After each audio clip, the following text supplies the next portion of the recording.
it just popped in as we were speaking because there's a school of thought, and I think it's taught at the MBA level that a leader should have the vision.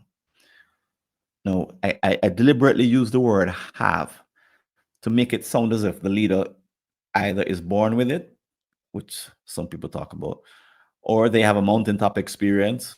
They go somewhere and they see something and it becomes the vision.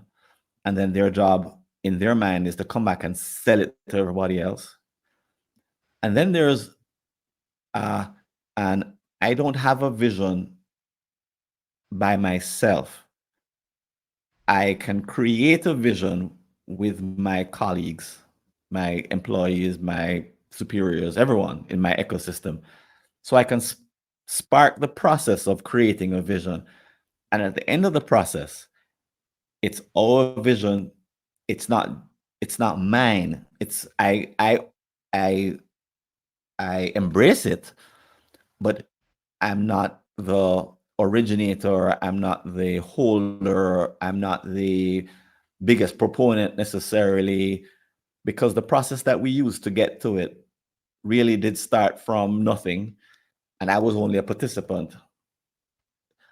That approach is one that happens sometimes in strategic planning activities, but not always.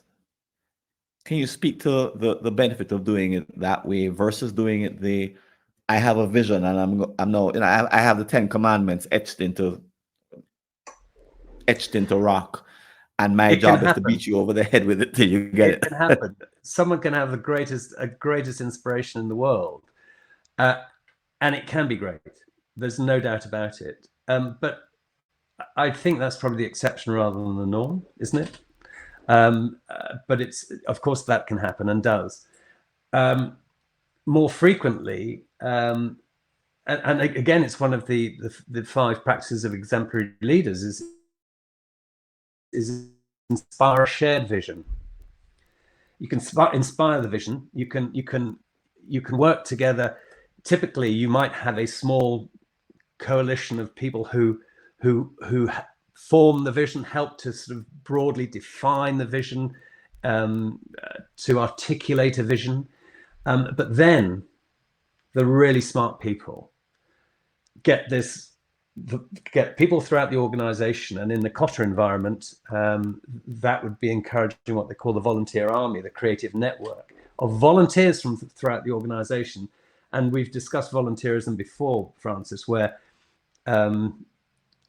give me one willing volunteer, but if you can get, as for example HMS did